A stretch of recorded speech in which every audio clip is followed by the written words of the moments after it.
দাদা বাবুদের দালালি করে আমাদের দেশের সীমানা পেরিয়ে আসতে চাচ্ছে। আমরাও পরিষ্কার করে বলতে চাই, তোমাদের সাহস থাকলে বাংলার জমিনে আসো। আমরা বাংলাদেশের তৌহিদি মুসলমানরা প্রস্তুত আছি।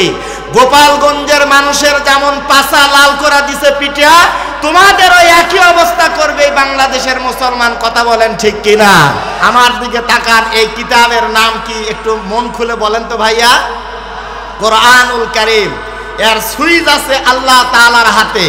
প্রিয় ভাইরা আমার, স্বৈরাচারেরা তারা চাইছিল আলেম ওলামার মুখে তালা লাগায়া, মসজিদের ইমাম মুয়াজ্জিন খতিবদের মুখে তালা লাগায়া, প্রিয় ভাইরা আমার, হামলা দিয়ে মামলা দিয়ে তারা ক্ষমতাকে চিরস্থায়ী করার জন্য চাইছিল। কিন্তু তারা জানে না ক্ষমতা কারো চিরস্থায়ী হতে পারে না।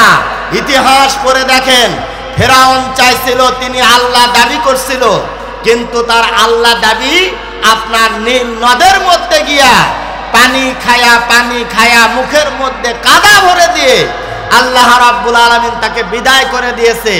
নমরুদ যখন তার ক্ষমতার মসনদে বসে আল্লাহ পাকের সঙ্গে যখন যুদ্ধ ঘোষণা করছে, আল্লাহ রাব্বুল আলামিন ল্যাংড়া মশা দিয়া তার ক্ষমতাকে নিস্তে নাবুদ করে দিয়ে দুনিয়া থেকে বিদায় করে দিয়েছে। আবু জাহেল তার ক্ষমতাকে আল্লাহ রাব্বুল আলামিন ধ্বংস করে দিয়েছে। প্রিয় ভাইরা আমার, ইতিহাস বলে জালেমরা পালায়া যায়। জালেমরা কি করে ভাইরা? পালায়া যায়। আপনি ইতিহাস পড়ে দেখেন, আমেরিকার পুতুল সরকার, প্রিয় ভাইরা আমার, আশরাফ গনি 15 আগস্ট 2021 সালে আফগান মুসলিম যোদ্ধাদের তাপে সে একটা বিমানে করে পালায়া সে অন্য দেশে পাড়ি জমাইছে। প্রিয় ভাইরা আমার, এই 2024 সালে আপনি দেখেন 5 আগস্ট ছাত্র জনতার আন্দোলনের তাপে 1 মাস আন্দোলনে আবু সাইদের মতো বীর, মুগ্ধর মতো বীরের রক্ত দিয়া প্রিয় ভাইরা আমার রাজপথ লাল হয়ে গেছে। স্বৈরাচার পালায়া দাদা বাবুদের দেশের মধ্যে আশ্রয় নিয়েছে। প্রিয় ভাইরা আমার, এরপরে দেখেন 8 ডিসেম্বর ইসলাম প্রেমিক মুসলমানদের আন্দোলনের তাপের মুখে পড়ে 24 বছর জুলুম করা স্বৈরাচার বাশার আল আসাদ প্রাইভেট একটা বিমান নিয়ে পালায়া কোথায় গেছে তার খবর পাওয়া যায় নাই।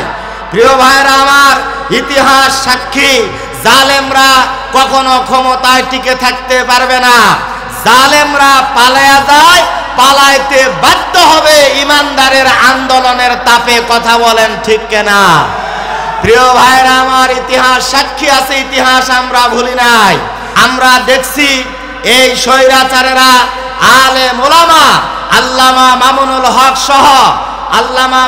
হক সহ এরপরে মুফতি আমির হামজা সহ, গুনবী সহ, রফিকুল ইসলাম মাদানী সহ, খালেদ সাইফুল্লাহ আইয়ুবী সহ, খতিবে বাঙ্গাল জুনায়েদ আল হাবিব সহ বিভিন্ন আলেম ওলামাকে প্রিয় ভাইরা আমার কারাগারে বন্দী করে নানান নির্যাতন করে তাদেরকে মুসলেকা দেওয়া হয়েছিল। তোমরা বলো মূর্তি এদেশে থাকবে?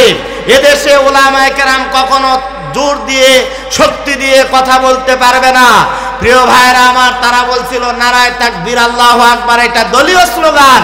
প্রিয় ভাইরা আমার, তারা দম্ভ করে বলতো আসো খেলা হবে। আল্লাহ পাক বলতেছে মূর্খর দল, অহংকার করিও না।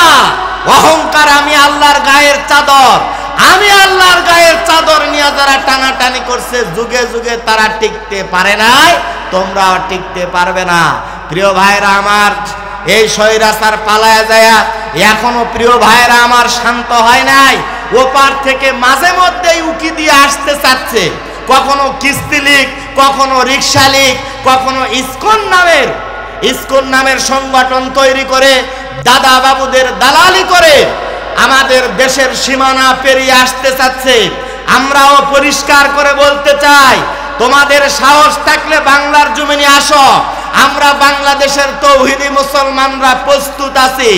গোপালগঞ্জের মানুষের যেমন পাছা লাল করে দিছে পিঠা, তোমাদেরও একই অবস্থা করবে বাংলাদেশের মুসলমান। কথা বলেন ঠিক কিনা? আমরা কাঁধে কাঁধ মেলে বলতে চাই, আমাদের কাঁধে আর কোনো স্বৈরাচার জালেম যেন বসতে না পারে। আমরা এই মাহফিল থেকে পরিষ্কার করে বলতে চাই, আমরা মুসলমান এক আছি, এক থাকবো। আমরা কোরআনের পক্ষে। জোরে কোন সুবহানাল্লাহ, বলেন আলহামদুলিল্লাহ, বলেন আল্লাহু আকবার।